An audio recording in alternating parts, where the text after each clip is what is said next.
Indie Horror Junkie! Indie Horror Junkie! Indie Horror Junkie! Indie Horror Junkie! Indie Horror Junkie. Indie Horror Junkie. Indie Horror Junkie. Indie Horror Junkie. We're a panic attack. Indie Horror Junkie! Woo! Indie Horror Junkies. Indie Horror Junkie! Indie Horror Junkie!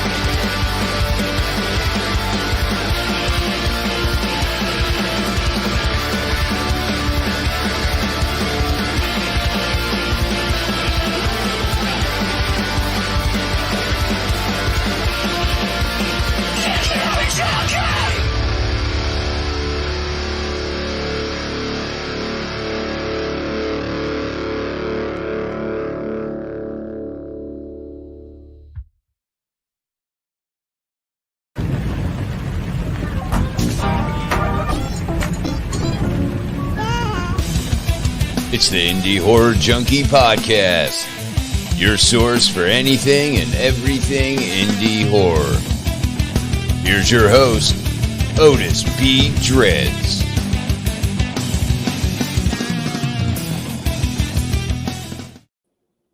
All right, here we go. I hope I wasn't delayed. We got storms rolling in. Oh, yeah. Intro was all choppy, so I wasn't sure when I was supposed to talk. But it is 8 o'clock. Do you know where your indie horror's at? It is right here. As always, every Wednesday, 8 p.m. Eastern. Good evening, Ricky. Good evening, Amy. How are you guys doing tonight? Fantastic. Doing great. We are just 10 days away from the new issue of the Indie Horror Junkie magazine. And I know you guys can't wait because, they kick ass. I'm just saying. They kick ass. We got the boy from below on the cover of the next issue. So that's going to be a real exciting article. And you guys will get a sneak peek into that film and that new killer. It's going to be good.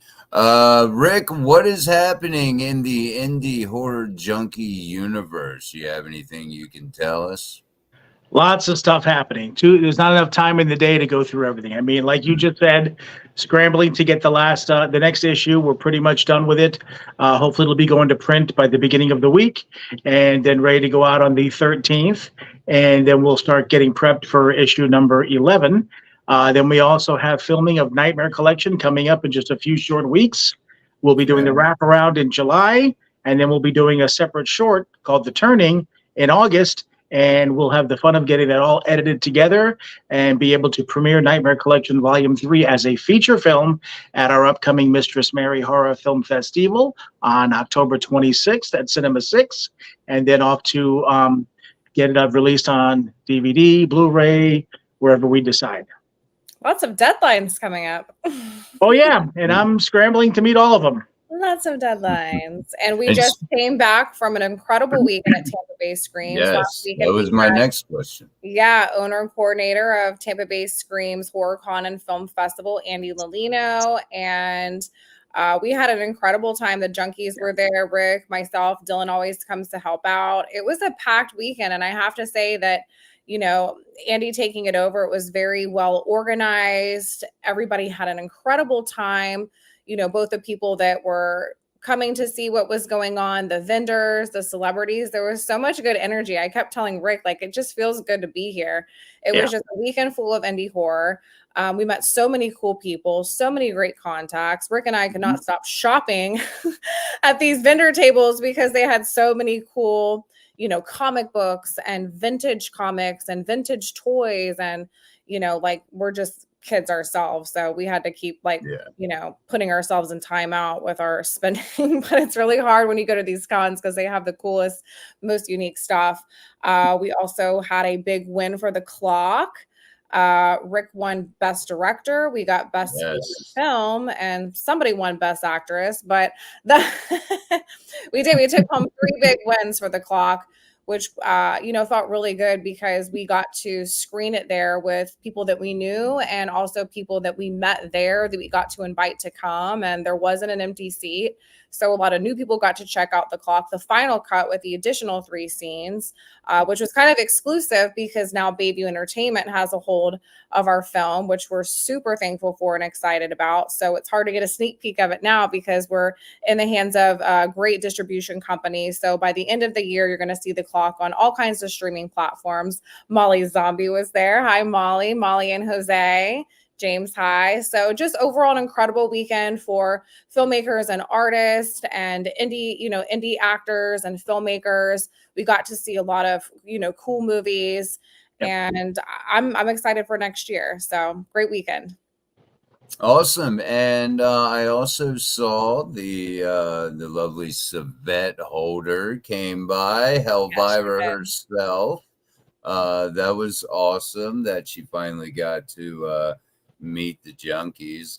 I wish I would have been there to hang out with her. She is such a cool person, but she's actually in The Clock. She's in The Clock. She has a couple of scenes in The Clock with us. So she's part of the Junkie family, part of the Clock family. So it was cool to have her there, and Krista Groth-Saxon there, who was also a celebrity guest who was in The Clock. So it was a family affair the whole weekend. That's awesome. That's awesome.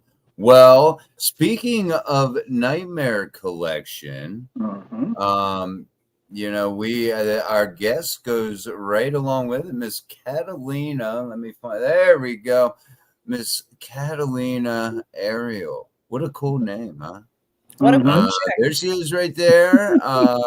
Nightmare Collection. Filming here soon, as you mentioned, and that's going to be awesome. Here is the lovely Catalina. Catalina, welcome to the show. Thank you for taking your time out and chatting with us. How have you been? Hi, first of all, congratulations to Amy and Rick. You guys, that's not the only award you're gonna win. But anyways, that's thank you, Catalina. You guys won. Thank you so much for having me, bringing me on to the show too. That's pretty cool. So far I'm having a pretty good day. Can't wait for the new film that's coming out. Now I see that you're out. I see you're outside there. It's not raining where you're at? No, it's really nice out right now. It's like wherever she goes, there's sunshine. I guess so, because it's raining for the rest of us. Oh, you know what? If it was raining, I'd be sitting out here too. There you go. At least you got birds chirping, sun shining. And they're all her birds too, I think. Oh yeah, I got my 4 children over here waiting for me to feed them. Oh no way! What kind of birds do you have? I got 11 animals. So I have 4 We're gonna get into this. I just bought another bird. He's I don't know if it's a he or she yet. It's a little infant baby that I'm like hand feeding right now. Oh my gosh. And that's a Indian ringneck parrot. And then I have 2 sun conures, 2 bunnies, 2 dogs, and 4 ducks. And a partridge in a pear. Modern day Snow White over here. I know, right? Roam free wherever they want. I let them do whatever they want. There you go. That's a good mama. Well, Catalina, I would like to start before we get into all the good, juicy horror stuff. Just got filming Velocity Kings here of late. Talk to us about your experience with that, and let's get into it. Oh, that movie. I can't wait for it to come out. I know it's going to be absolutely awesome. You guys cannot miss that film. That was the first time I ever played a role of the bad chick. I mean, I've played in most films I've played, I've always been, either fighting someone or I'm a gangster or something. But to play like the evil one, I've never had to play the evil one before. So this was new for me. Welcome to the dark side, Catalina. I feel it. I saw the stills And I told Rick, I said, she's got this character. The still shots from, from the dailies were incredible. Oh my goodness. Yeah, Rick. I asked Rick, Cheers. oh, I gotta be the evil one. I've never been the evil one before. He's Come like, on, it's fun. "Or-" So yeah, I think I loved it. I think it was a lot of fun to play that character. It was interesting, to have to dig into myself and really like get angry all the time because she's such an angry character. She How is. did you prep for that role? It sounds like it was contrasting from what you normally do. What was specifically was your process as an actress to kind of tap into that? Well, I carry, most people carry a lot of anger in them, so I kind of used all my anger towards this character. I also looked at the character like someone I really don't like because I really would not like someone like that. Obviously. So I needed to really figure out what's gonna make this character stand out and what's gonna make her fierce because she's a fierce woman. And it's like, am I really gonna be able to fit these shoes? So, and to be evil and heartless and cruel like she is, it took some thinking. I watched a lot of shows like Queen of the South and things like that in order. Yeah, so a lot of research and a lot of tapping into that energy. Well, it sounds like you did your homework. What was your favorite part about playing that character? Even though it was, different, there had to be something that you just had fun with. Working with me, of course. But other than that, what else was it? I love you, Rick. I love you so much. I really love the way that the cast came together.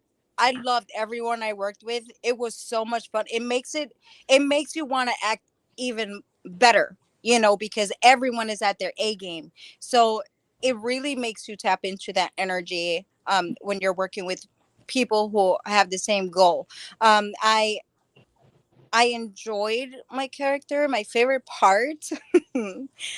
Okay, I know it's Here we gonna go. sound kind of evil. It sounds evil, but my favorite part was the part where that I had to kidnap someone. I can't say a lot, but that part was just epic. I really loved that part. I kind of made a few changes in it while we were shooting it because it can't, I thought it'd be so much better, and I think it did come out a lot better with certain changes that we made. I don't know. What do you think, Rick? I thought from what I saw and everything, and from what I heard, I thought you really connected with the character. I really did. I think kind of what you said too is that working with a bunch of other people that are seasoned and really bringing their A game helps you feed off of that, and you just joined right in. And once you got comfortable and stuff, you could see you were running with it. So I was very happy with your performance. Thank you. Yay. That makes me. When you've got great scene partners to work with and feed off of, I mean, sky's the limit. That's where the magic happens. It's amazing. This is the first time I work with a cast who's so professional and everyone's just on it. Yeah. It makes everything a lot easier. Everything goes a lot faster. I just, I loved it. That's Sounds like a awesome. great experience. I can't wait to see it. And it sounds like it was a lot of fun to make. And that's always great when you got a good, set environment. I've only been on one set, but it was a great set environment. It was a small cast and crew, and Savette was a part of that, Elvira's Haunted Asylum of Horror. And we all just, we were there for 3-4 days and, all living under the same roof. It was really cool. So let's get into some Nightmare Collection. How excited are you to be a part of that? Oh my gosh. My first horror film. Is it really your first horror film? You're doing it with the Junkies. We want to preface it, Rick. You want to get into the backstory and the history of the Nightmare Collection and where we're at now with Volume 3 and those characters and what she's going to play? Yeah, basically the Nightmare Collection actually started a little over 20 years ago, back in 2001.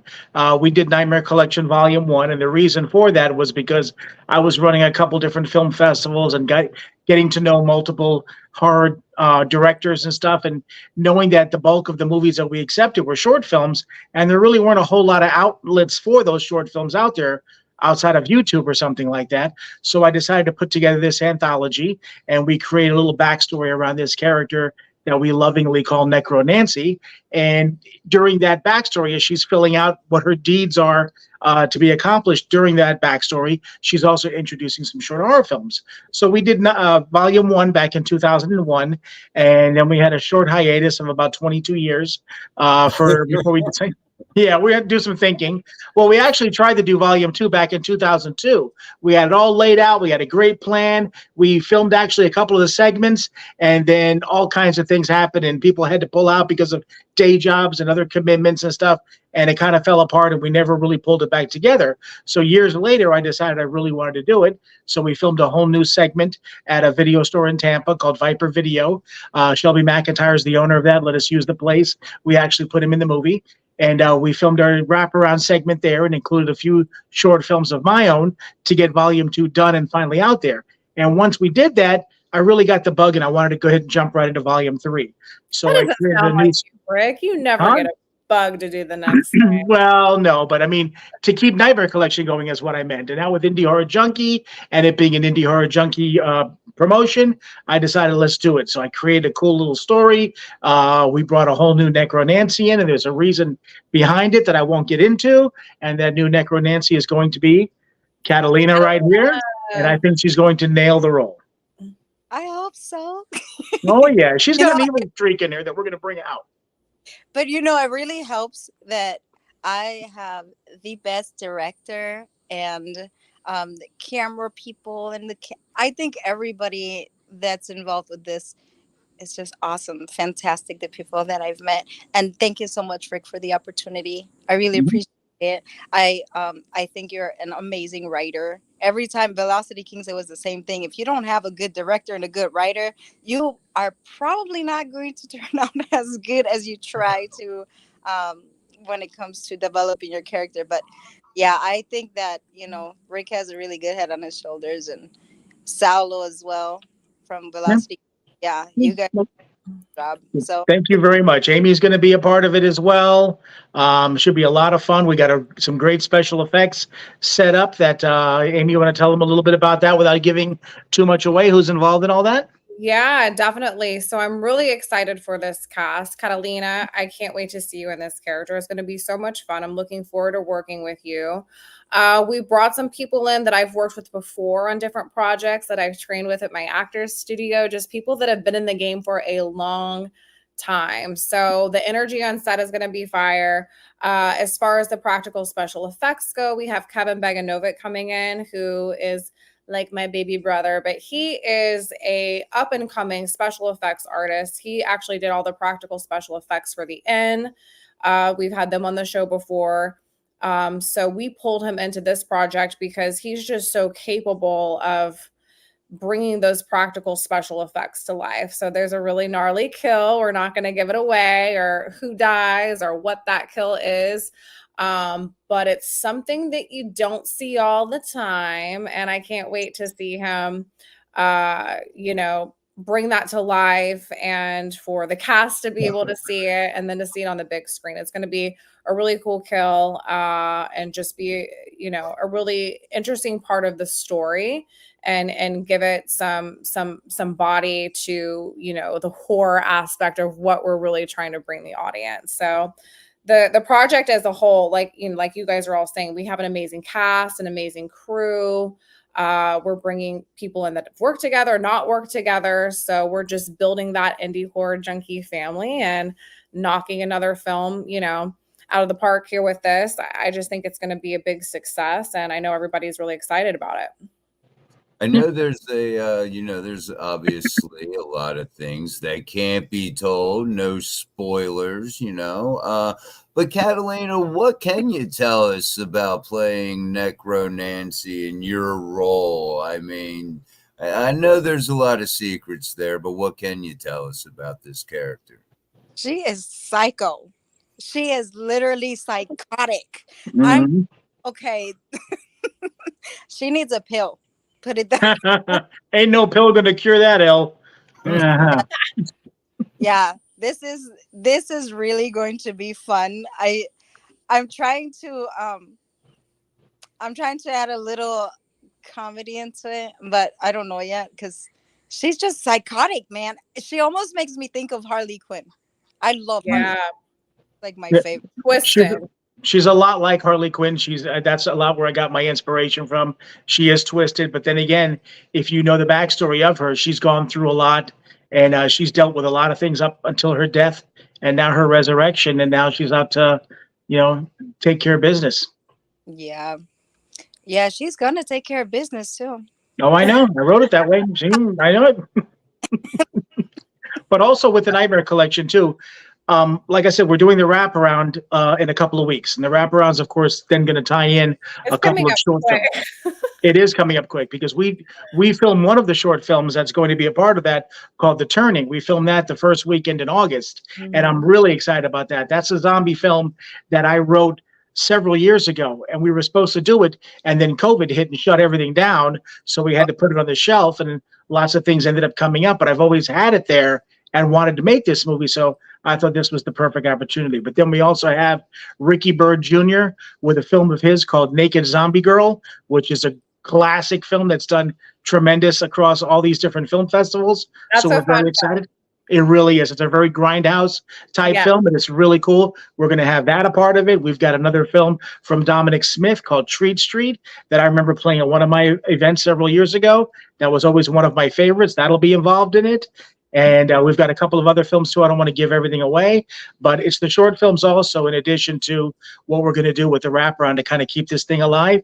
But to me, the trick is creating a wraparound that moves the story along, that gives our Necro Nancy more balance and digs into her backstory, but also leaves the opening to be able to continue for Nightmare Collection 4 and 5 and so on and so forth. So that's the trick, is trying to make something that's got something that you can continue in.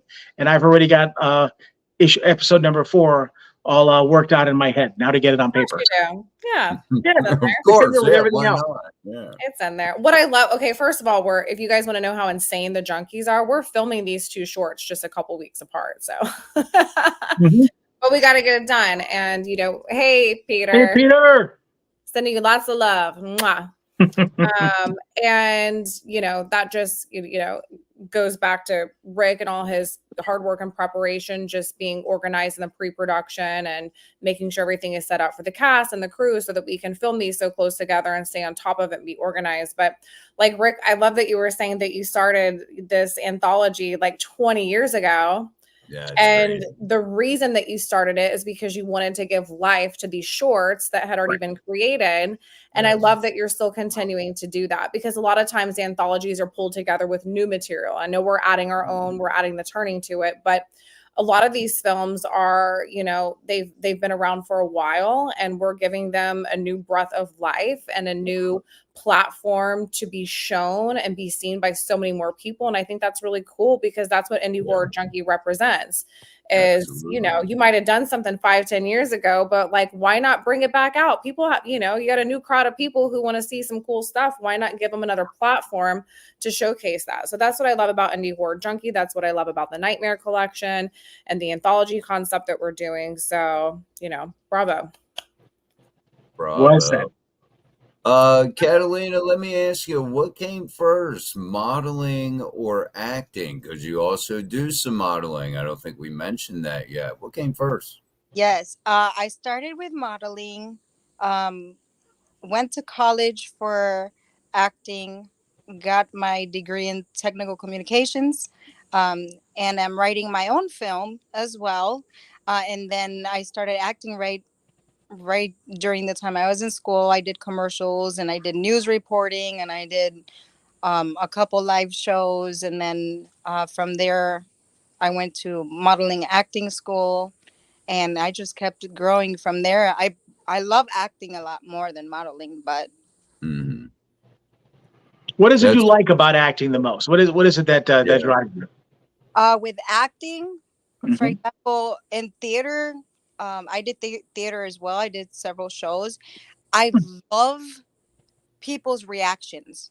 I Mhm. love being able to see, the emotion in people, and just to entertain them, and know that you're doing something to just make people You're so making happy. them feel the story and the characters. Yes, I love all the characters I play. I've played so many different characters.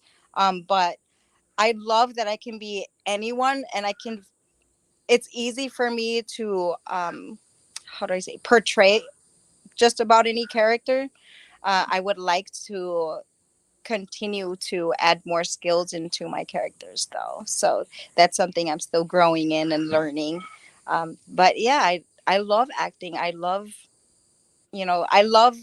meeting new people, working with new people who have the same goals. It's been my dream since I was a little girl. I literally used to sit there writing soap operas and acting them out when I was a kid. It's kind of weird, but um I don't know, meeting other actors, and you become like a family when you're in the films and any project that you do, and that means a lot to me. I love that. I Yeah, just kind of like touching on what you said about being able to create characters and doing something on film to get people's reactions. I was telling Amy over the weekend that I've been making films for many years now, and I still to this day, when I write a film and I write a character or whatever, and then I'm sitting there on set and we're watching an actor or an actress bring that character to life, reciting the lines that I wrote that I thunk up in my sick little head, I still get goosebumps to this day whenever I see stuff like that because it makes me feel like, wow, here it is. I'm kind of seeing what I thought up or dreamt or whatever it is being brought to life before my eyes, and that never gets old. Oh yeah, just to see the whole creative process that's inside of you get to come into fruition and be able to share that with other creatives. It's honestly a blessing, like I think that's what we thrive in is having an outlet. Life is real and we all have our ups and downs and we have to be able to channel those thoughts and emotions into something. And I think everybody here, turns to art in that way just to be able to express themselves and connect with other humans and to not feel alone and what we do. So I mean that totally makes sense. Catalina, what is a character that you have not played yet that you would love to see yourself playing in the future? I want to be a vampire. Okay, let's write that down, Rick. So already noted. Oh Write yeah, that down. I have told Rick about this. It's been my dream forever. I love vampire Oh movies hell yeah. so much. I do want I to. am a vampire if you guys haven't noticed yet. Actually, I have was done the noticed. other We day. have those, I'm yes. deficient in vitamin D because I never go outside. So I'm a really good Yeah. vampire. You'll make a perfect vampire. Play me. So everybody get your fangs out. Mhm. Yes. And to me, kind of like touching on what you guys were just talking about too. It wasn't just being able to see people recite your stories and stuff like that. But I think to me, especially to hear after I've written something and after somebody reads it, like Catalina or like Amy, and come back to me and say, "Oh, that's really cool, and I love your writing in this." And that rather than calling the police, it makes me feel like I'm doing something well. You know what I'm saying? That okay, maybe it's not a real sickness, and I've got something there. So it's Oh no, just a lot of it's a fun. sickness, but I say this every week. We all have the same mental illness, and that's why we have this Absolutely. show to share it with everybody else who shares our same Yeah. mentality. That's right. That's right. Welcome to Indie Horror Junkie. Yep. It's really cool too how when you play a character, Mhm. I mean, in a way it's not great, but you go back in time to all the experiences, all the things that you can express through this character to be able to develop that character. I think I love that part. Yeah.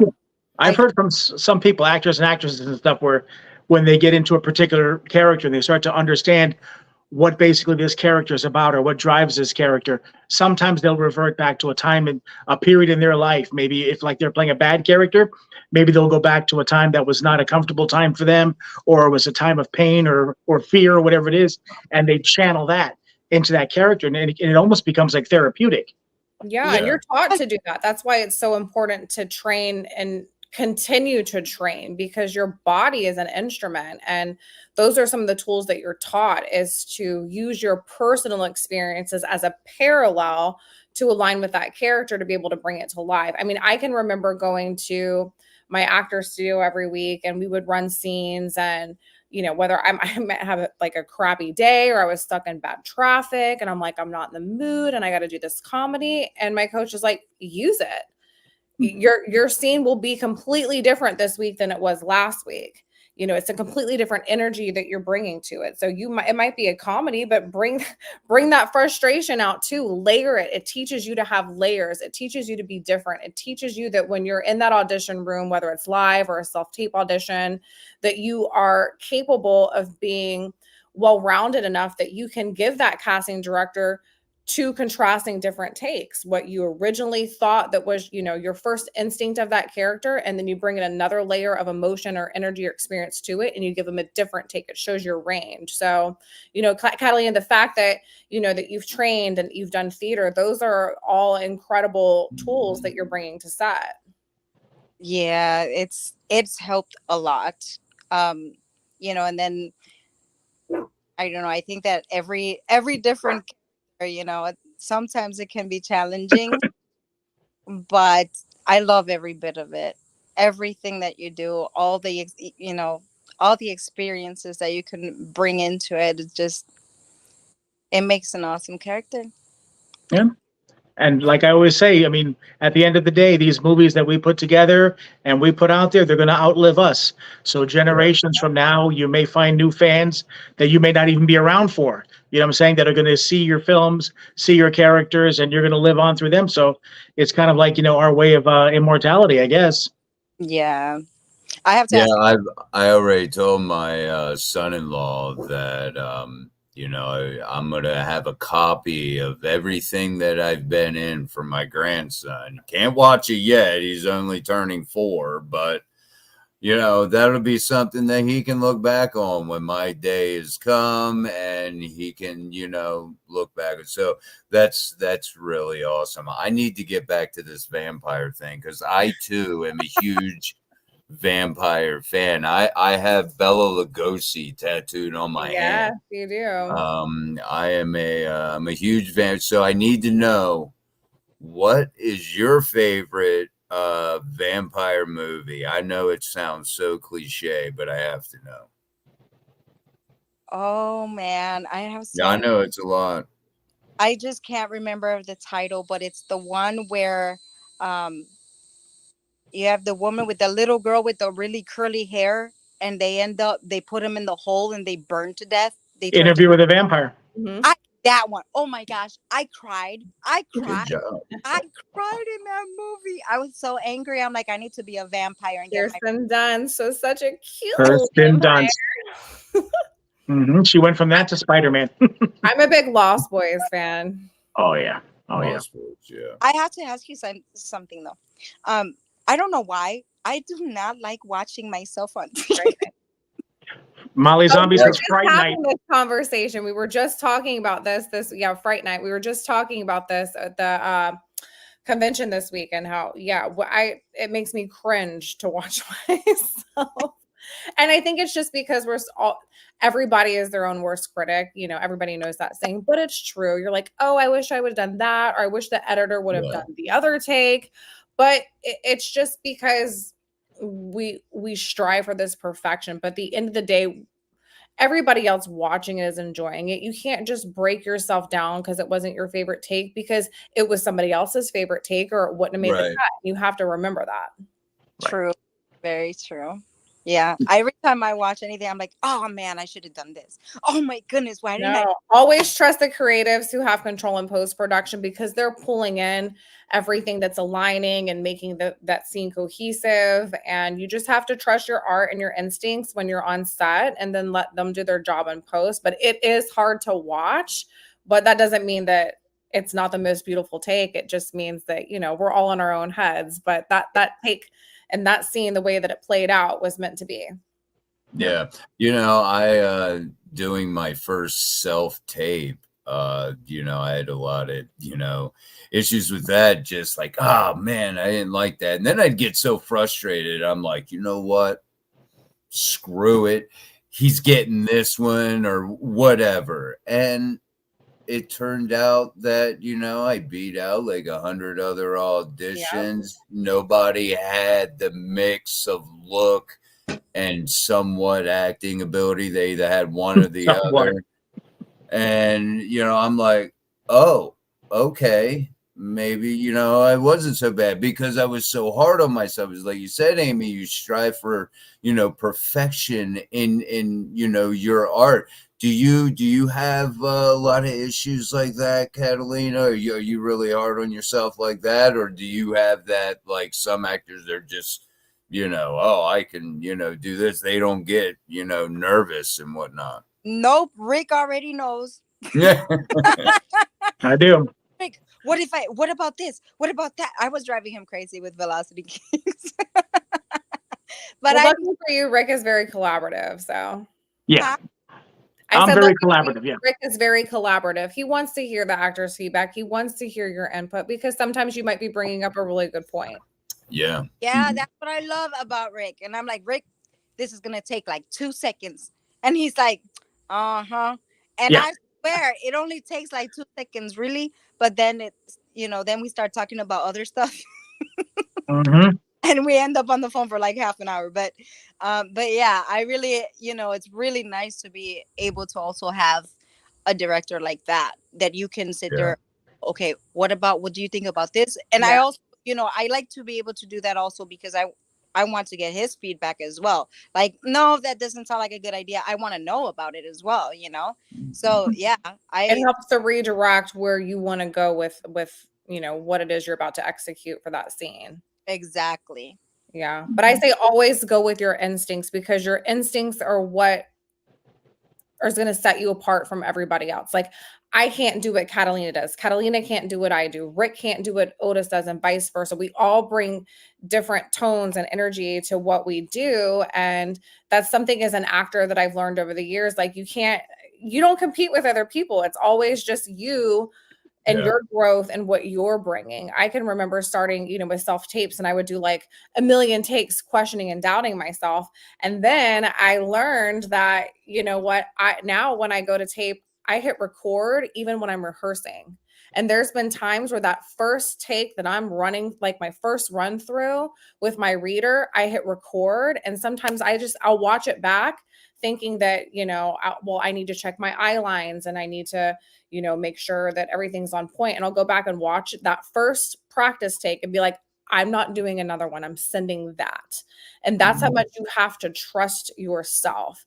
Right. And let yourself go there. Let yourself, or if you watch something back and say, I think I should go harder, then go harder, but go much harder. And you just kind of learn to, like I said before, your body is an instrument and you're not competing with anybody else because nobody can do what you do. It's just about you. The best thing you can do is be authentic, be grounded, be undeniable, bring yourself to that character and just show them what you can do. Because if you nail it, you nail it. Nobody can be you.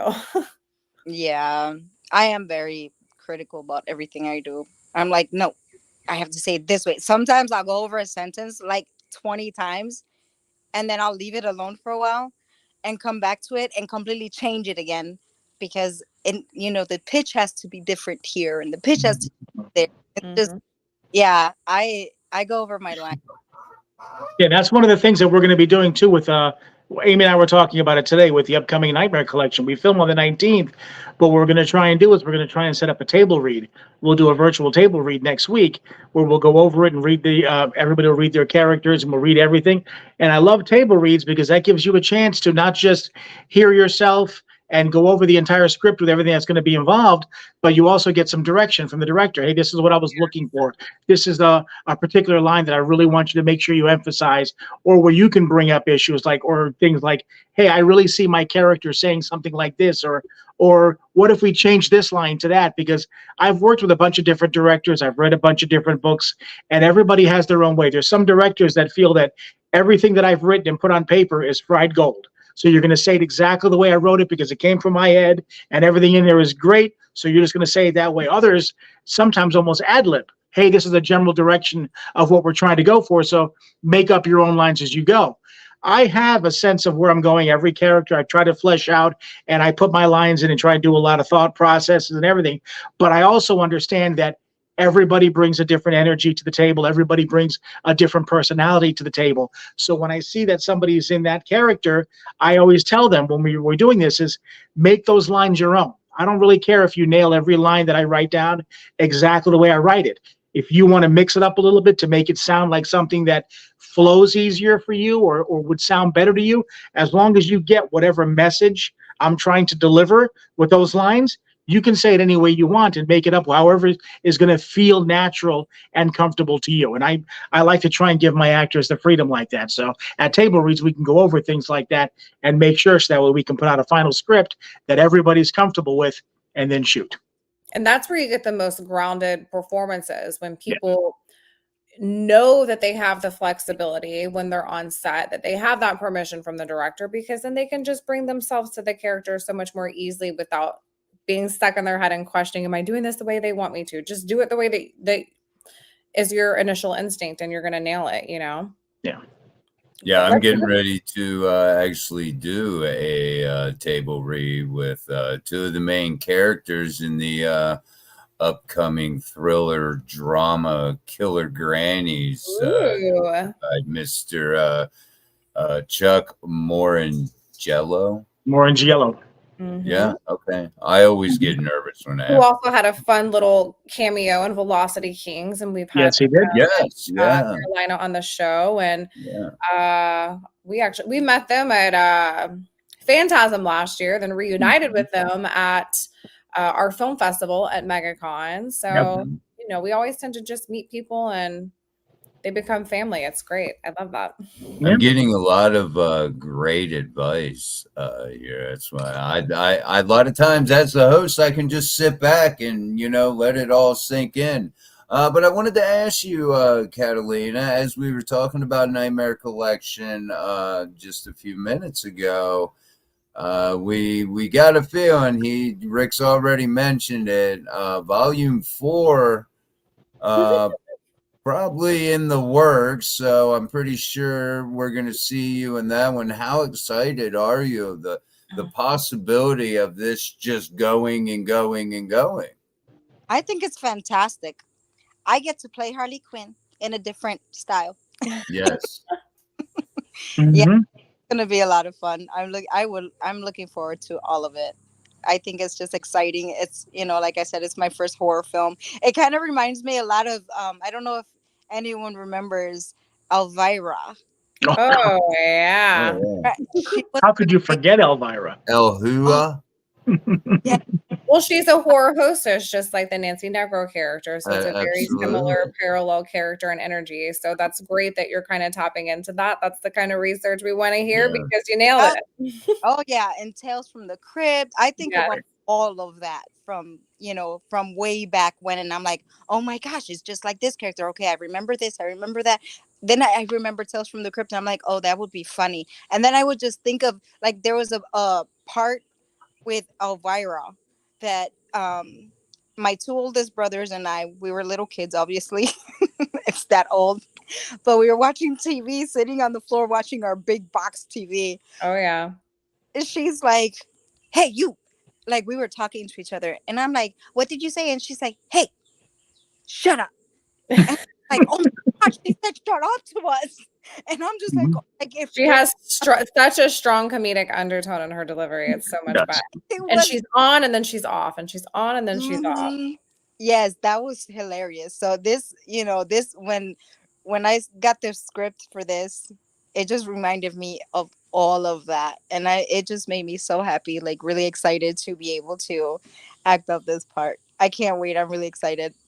Oh yeah. Now, so I know this is your. Oh, sorry, Otis. Go ahead. No, go ahead, dear. Go ahead. Well, I was just gonna say, I know that this is Catalina's first horror film. What was the first horror film you ever remember watching? Your first horror feature, and what did you love about it? And what is your favorite horror movie? Good question. Good question. It's like Family Feud. Good Family Feud. Okay. I can. Okay, let me see. I can't remember which the first one was because I was very little when I started watching Or horror your first movies. memory of your, of just connecting with horror. I'm thinking aside from like Elvira and Tales from the Crypt and those little shows, I think Freddy Krueger, Friday the 13th, um, Jason the Boogeyman, and oh gosh, Pinhead. Pinhead traumatized me for a good couple years. Wow. Yeah, I was crazy. We would binge watch all these movies because I remember there was every Friday they would play horror films like straight Yep. through. Oh yeah. Oh yeah, me and my brothers would sit there just binge watching these films. So yeah, I loved all of them. I love that our Speaking of parents just being let us traumatized, binge watch horror.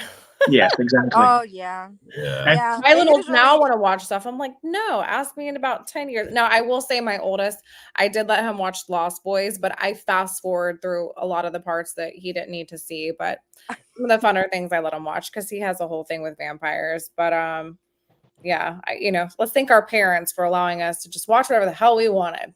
well, speaking yeah, of it was great. vampires, we talked about favorite vampire films, and this isn't probably my overall favorite. It would probably be Fright Night or Lost Boys, right around there. But this is more of an obscure vampire film that I really got into. And they tried to do an American version of it, which to me didn't really work. But it's a Swedish film, and it's called Let the Right One In. If you ever get a chance to see that, Oh my I would God. look that up. That is a really, really cool vampire film.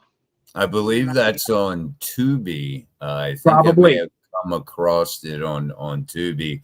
30 Days of Night really freaked me out. Oh, that's a I good love one. that concept. That concept is Yes, great. I do too. Yeah. And the fact that, these vampires aren't like your Bela Lugosi, Christopher Lee type vampires. These sons of bitches are running at you. And I mean, it's just, it's crazy. But yeah, I love the concept of that too. And now speaking of, horror films and this being the first horror film, going out of your comfort zone, I guess a little bit sounds like you're going to nail it. But do you have any other projects lined up in the horror genre? Right now, this is about the only one I have lined up. The next one, I do have one in New York. But that's not a horror film. That's a mob movie. So I'm gonna take over the mafia. Ooh, well, tell us about Nice. that. It's not horror, but we want to hear about it. We want to know what you're doing, Catalina. What's going on in New York with this mob film? So it's a film that we've been working on for several years, but Ooh. COVID destroyed many things, and after COVID, the producer passed away, and so it's been horrible trying to get this movie up. But this one, it takes place in the 1920s, and it also takes. Sorry, my light keeps going on and off. It Mhm. takes place in the 1920s, but then it also takes place in modern times. So So, there's a dual timeline. Do they cross over? Do they just flash back and forth? it crosses over, and then it comes back. But I love it because 1920s is my favorite era. I love the Yeah, flowers, the see? hair, and Yeah. that. It's my dream. It's been I my dream can see you pulling forever. that look off very, very well. It's actually really crazy how I got that film though. Someone found me on Facebook, a director, and he's like, all he said was mulatto, and I'm like, huh? What are you talking about? He's like, the film Mulatto, and I'm like, what does that mean? And so he sent me over to the director. The director contacted me.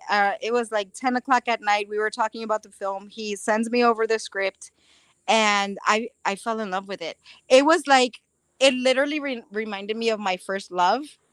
And so it was, when I saw the character, I'm like, well, that's like telling my own story. And it Which was, is an actress, you love when that happens because you're like, Yeah, I'm right. yes. gonna nail this. Oh yeah. Oh yeah. And then I loved it more that for I don't know why. For some reason I memorized that whole script by morning. And he's like, I don't care. Because As you soon as connected with it. That's what happens Yep. when you have a script you connect with. Oh Yeah, yeah. that's how And I felt so with the clock, Rick. oh my gosh. And Yes, that's the how I felt with director's the clock. like, call me. I don't care what time it is. When you're done reading it, you call me back. and it was like 4 or 5 in the morning. I called him back and I said, I already know it by heart. He's like, no way. And I said, let's do it. So we went over the script and he's like, oh my God. And I said, I know. It was really crazy. But I'm in love with the story. I can't wait to do that one. But yeah, most of my films, all of the work that I do, you can always find it on my website, catalinaariel.com. Or I have my fan page, Facebook page. I post everything on there too, or my Instagram. We'll And have now to go she's- back in the comments and post all of your handles for where everybody can find you. So you guys later on check out this thread on Facebook, and we'll go in and tag Catalina, and her Facebook and Instagram and website will be listed there, so you guys can find her and follow her and check in on what she's doing. There she's back. I'm back. I'm gonna have to move over. I keep waiting for you to turn into a vampire every time the lights come on. That'll happen soon enough. Trust me. You never There know. it is, CatalinaAriel.com. Absolutely. All right. So as we're getting close to the end of the show here, anything that you want to kind of mention or make sure that people know about you, or anything you got coming up that you're excited about? Of course, besides Nightmare Collection. Besides Nightmare Collection, I can't wait for Velocity Kings to come out. I'm really excited about that one. That's gonna be an awesome movie. You guys can't miss that movie. Well, we're having the premiere, Rick, September 19th, correct? September 19th at OCC. So if you're in the area, if you're in, the Tampa area, the Clearwater, St. Pete area, come out. It's going to be open to everyone to come and check out. Are we selling tickets at the door? That I'm going to work with them on and find out. We just announced that, I believe, yesterday. So we're going to work out all the details, but we're going to have live bands there. There's a band called Sobriety X that'll be starting the show at 6:00. And then we have another recording artist. His name is Vince Serrano. He's got a song called I'm Ready that's going to be in the film. He'll be performing just before the film. Then we'll come on, introduce it. We'll have cast and crew there, pictures, and all that stuff. So it'll be a really fun event. And such a collaborative project it was, because he was there with his wife, and we threw them in one of the scenes. We're like, hey, stand over here, be an extra. So he got to have his musical contribution, which is a great song. Whenever Rick sent it to me, I was like, this totally fits the vibe and the tone of the movie. Like, it could not be more perfect. And then they got to be a part of the film. So it's always a family affair with us. But it's a great venue, OCC. Anybody who has not been, and they have a huge drop down screen, so you're going to get a good view of the movie for sure. So we're excited about that. Yeah, should be a lot of fun. That is so cool. And don't forget filming for Nightmare Nancy. Nightmare Nancy. I know, Necro Nancy. Nightmare Collection Volume 3. There you see Catalina. Look at that sinister smile. Nancy. I love that poster. You can tell she's psycho. Just look at that look. Up the nose. It's not me, guys. It's the character. Just I needed to clarify. Sure it is. Sure it is. Yeah. You know, when we were shooting the Velocity Kings, there were some kids that were watching my last scene, and I had to do or one of my scenes, and I was so evil, and I literally went up to the kids. I'm like, I'm really not like this. It's fake, okay? If you're scaring the kids, you're doing your job. So good for you, Catalina. And if you're having to explain that that's not you, shows that you're able to create a whole new character. Yeah. Absolutely. Bravo. Good stuff. Absolutely. That was great. That was Well, great. Catalina, thank you so much for joining us. And we'll definitely see you over Thank you, Catalina. in just a couple weeks here to our film. And then hopefully we'll get you back on the show sometime in the future. Awesome. Thank you guys so much. Oh, you're welcome. And if you have a minute, we like to say bye off the show. If you have a minute to stick around after we end the show, we'll come back. We'll say bye. And thanks again for taking some time out with us. Definitely. Thank you again so much. All right. We'll see you in a couple minutes. All right. Yeah. I think she's going to be great. I mean, yeah. Oh, no doubt. I can't wait. I cannot wait to see her in this role. She's going to be so much fun. She just has well, first of all, she's beautiful inside and out. That's just a fact. But the way that she's able to bring her characters to life, and the way that she's already been kind of studying and prepping for this role, I'm excited to see it. I'm excited to see it on the big screen. Yeah, I can't wait to check it out. I think it was volume 1 that I got at this past Indie Horror Junkie Film Fest. We were And selling quite a few of them this weekend, the DVDs, the VHS, nice. the limited editions. So everyone is still loving the Nightmare Collection. They're very excited for the next volume to come out. And, like Rick said, this is an ongoing anthology. So you just don't know who you're going to see and what's going to happen. And we're just going to keep it mysterious and spooky to keep you on the edge of your seat. Absolutely. Absolutely. Yeah. I got one little plug I'd like to get out before we end the show. As I mentioned, Killer Grannies. It's a upcoming film by Mr. Chuck Morangello. And I just wanted to say a couple days ago, he's still looking for a lot of extras. This will be in the Tampa Bay area.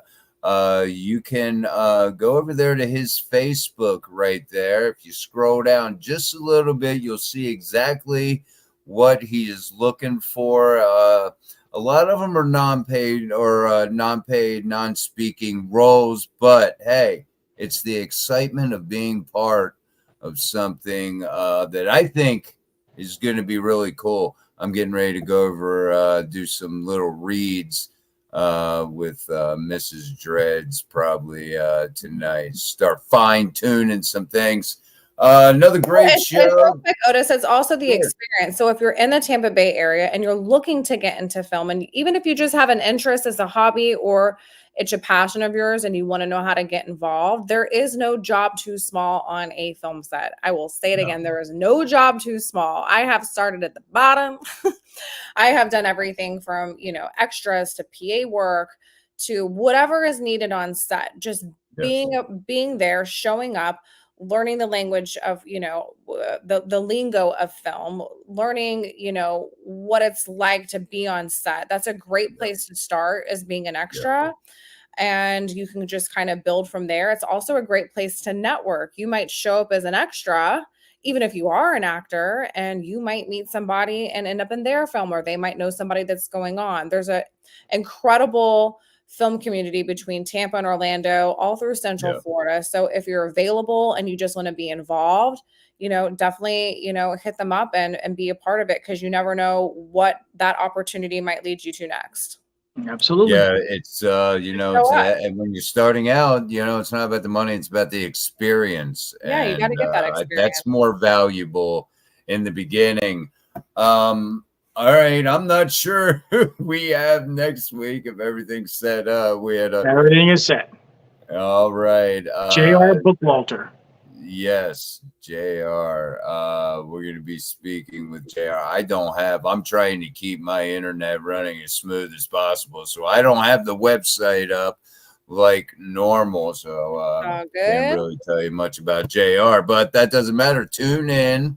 And thank you guys for joining in on the chat. Thank you if you're rewatching or watching for the first time. When this is done, thank you guys. Rick, are you taking us out? Am I taking us out? You can take us out. All right. As always, we'll see you next Wednesday.